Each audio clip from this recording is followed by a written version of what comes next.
Un neurotoxique, du mercure, dans chaque boîte de thon. C'est la découverte que nous avons faite chez Bloom en analysant près de 150 conserves que nous avons achetées dans 5 pays européens. Le mercure est considéré par l'Organisation mondiale de la santé comme l'une des 10 substances chimiques les plus préoccupantes pour la santé publique, au même titre que l'arsenic ou l'amiante.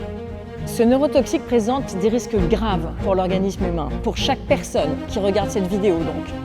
Plongez au cœur de notre enquête et diffusez, partagez autour de vous ce que vous allez voir, à tous vos proches. Le thon, c'est le poisson le plus consommé en France et en Europe.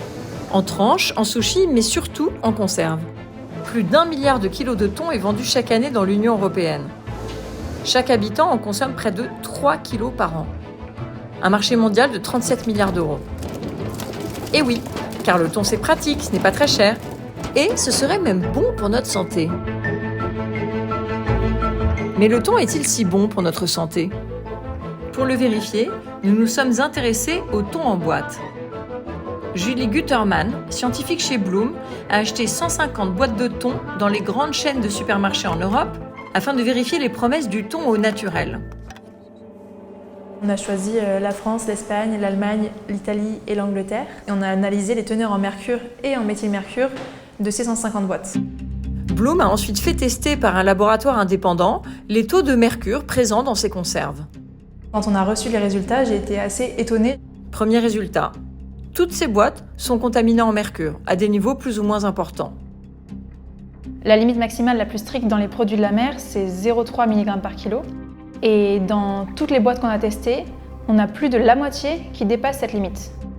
Non seulement ces thons contiennent du mercure, mais en plus 90% de ce mercure est en fait du méthylmercure, la forme la plus toxique du mercure. Mais pourquoi du mercure, pourtant considéré par l'Organisation mondiale de la santé comme l'une des 10 substances chimiques les plus préoccupantes pour la santé publique, aux côtés de métaux lourds comme l'amiante ou le plomb, s'est-il retrouvé dans nos boîtes de thon ? Pour comprendre, il faut imaginer la vie d'un poisson dans l'océan. Là, par exemple, là, dans cet aquarium, on a la petite sardine qui va être consommée par les poissons un peu brillants là, qu'on voit au second plan. Qui vont, eux, être consommés par les très gros carnivores que sont, par exemple, les requins qu'on voit au fond de l'aquarium là-bas, qui sont des plus grands carnivores. Donc on a comme ça plusieurs niveaux dans la chaîne alimentaire où on a toujours des poissons plus grands qui vivent plus longtemps, qui vont consommer les échelons inférieurs. Le problème, c'est qu'il n'y a pas que du plancton au menu des poissons. Chaque année, sur tous les continents, des centrales à charbon, des incinérateurs de déchets, des mines d'où l'on extrait les composants de nos téléphones portables, toutes ces activités industrielles contribuent à rejeter dans l'atmosphère des milliers de tonnes de mercure. Cet ennemi invisible, extrêmement volatile, peut alors voyager pendant des mois avant de se déposer à la surface de nos océans. La concentration de mercure dans les eaux de surface de tous les océans a ainsi triplé depuis l'ère industrielle. Ces polluants, ils vont se retrouver à des concentrations qui sont extrêmement faibles dans le plancton, mais chaque étage de la chaîne alimentaire qui va consommer l'étage inférieur va en fait engranger tous les polluants qui ont été consommés par l'échelon inférieur. Pas de chance pour nous non plus, car le thon, qui concentre particulièrement ce mercure dans sa chair, possède un curieux passe-droit. Une sorte de faveur parfaitement légale qui permet aux industriels de la pêche de nous vendre des thons affichant des taux de mercure particulièrement élevés. Preuve en est ce règlement de la Commission européenne sur les teneurs maximales en contaminants dans les denrées alimentaires vendues en Europe. On a commencé à enquêter sur le mercure parce qu'on s'est rendu compte que dans la réglementation européenne, il y avait une exception qui était faite pour le thon. Le thon a une catégorie à part qui lui permet d'avoir 2 fois plus de mercure. Lui, il est limité à 1 mg par kilo. Ce qui est complètement aberrant, c'est qu'il n'y a aucune différence entre le mercure du thon et le mercure du cabillaud. Enfin, c'est pas moins toxique de manger du mercure dans du cabillaud que de manger du mercure dans le thon. On ne peut pas invoquer de raisons sanitaires qui justifient de laisser des thons beaucoup plus contaminés sur le marché que des cabillauds. La Commission européenne a autorisé certains poissons à contenir 3 fois plus de mercure que d'autres. Pourquoi ? Sous pression des lobbies ?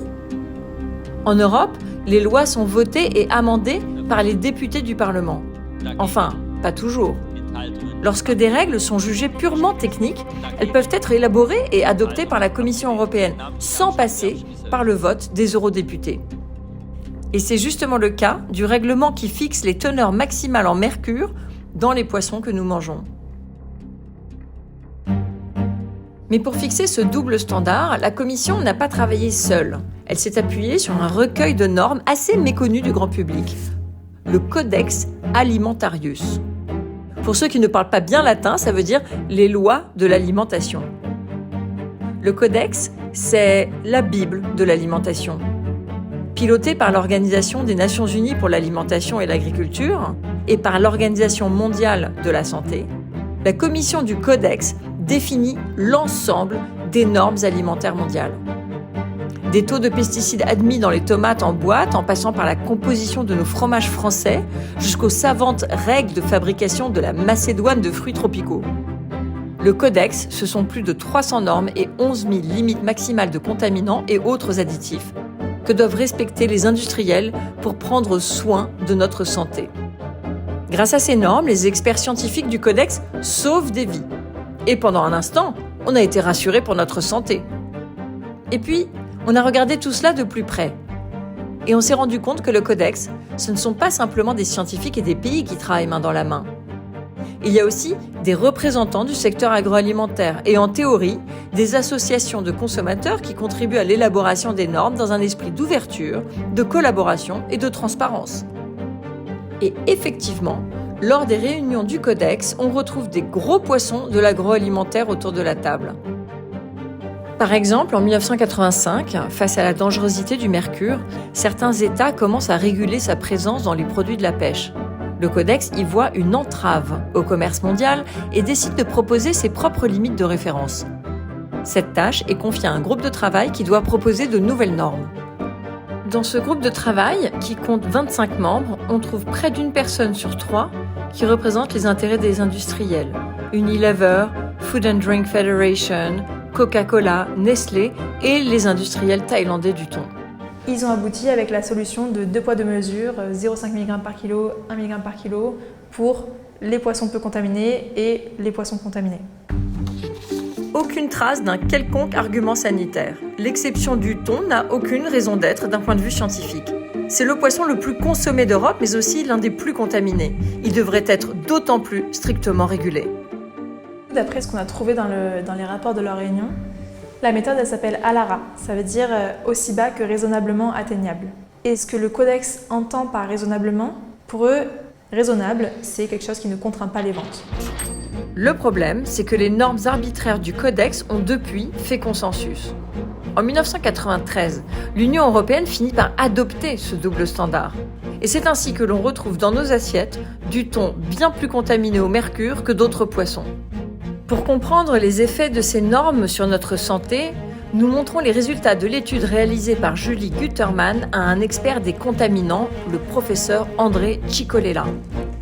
Ce toxicologue et chercheur en santé environnementale a été pendant 20 ans conseiller scientifique à l'Institut national de l'environnement industriel et des risques, l'INERIS. Il préside le réseau Environnement Santé. Le métier de mercure impacte le développement du cerveau. Et donc le développement du cerveau, ça se traduit effectivement par des troubles du comportement, ça se traduit par la baisse du QI, on est un peu moins intelligent qu'on ne devrait être. Et puis les troubles du comportement, c'est principalement des effets du type TDAH, c'est-à-dire troubles du déficit d'attention et d'hyperactivité qui progressent partout dans le monde actuellement. Et donc c'est des données comme celle-là qui montrent que tout ça ne vient pas de nulle part, ça vient effectivement de ces changements de l'environnement. Et le mercure en fait partie, c'est pas la seule substance.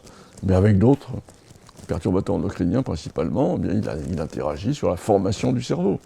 Les personnes les plus à risque sont en particulier les femmes enceintes et les enfants, car pendant la grossesse, le mercure traverse le placenta et se loge dans le cerveau du bébé en formation.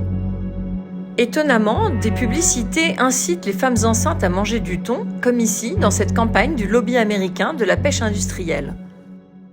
La publicité en direct ciblée sur les femmes enceintes, non, il faut effectivement que l'action publique interdise ce type de publicité, très clairement. L'Europe aussi est consciente du problème. En 2012, l'EFSA a publié les résultats d'une enquête menée à travers l'Union européenne pour estimer l'exposition globale de la population au mercure. Le résultat est sans appel. au moins 5% de la population européenne dépasse la dose de méthylmercure que l'on peut en théorie ingérer sans risque, soit au moins 22 millions de personnes. Océan d'indifférence. La Commission européenne ne réagit pas. Elle n'appelle ni à réduire la consommation de ces poissons, ni à réviser les normes régulant leur teneur en mercure. Ces chiffres n'ont pas empêché l'Union européenne de donner un dernier coup de pouce aux industriels qui nous a un peu surpris. Pour être honnête, nous n'avions pas compris la faille au départ. Mais en Europe, les taux ne sont calculés que sur le poisson frais. Le thon en conserve, lui, n'a pas de véritable norme. En somme, ce que dit l'Europe, c'est que si le poisson ne dépasse pas le seuil légal avant sa cuisson, eh bien, ça ne pose pas de problème. Et pourtant, un problème, il y en a bien un. C'est qu'en cuisant le thon, il perd beaucoup d'eau sans perdre de mercure.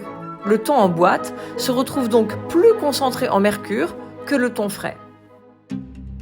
En France, selon les documents de la Direction générale de l'alimentation, moins d'une 50aine de thons frais sont prélevés chaque année par les autorités publiques et aucun test de mercure n'est prévu pour les conserves de thon, ni dans les plans de contrôle et de surveillance sur le sol français, ni dans les instructions pour les contrôles aux frontières. Julie Guterman a tenté de connaître l'étendue des contrôles en contactant à plusieurs reprises la Direction générale de l'alimentation qui dépend du ministère de l'Agriculture. Mais Bloom a reçu une fin de non-recevoir. Et là, il y a quelques jours, j'ai reçu une lettre de la Direction générale de l'alimentation qui me dit que vous ne pouvez pas donner suite à ma demande. Oui, toutes mes excuses parce que nous, de notre côté, on a consolidé des éléments. Partie des questions, notamment sur les facteurs de concentration, étaient, en termes de réponse, étaient incomplètes, puisque on n'a pas la main sur tout. Ils nous ont demandé de ne pas répondre. Je comprends. Merci beaucoup. Tout cela est préoccupant pour la sécurité des consommateurs. Dans ce voyage en absurdie, on a encore une petite information à vous livrer.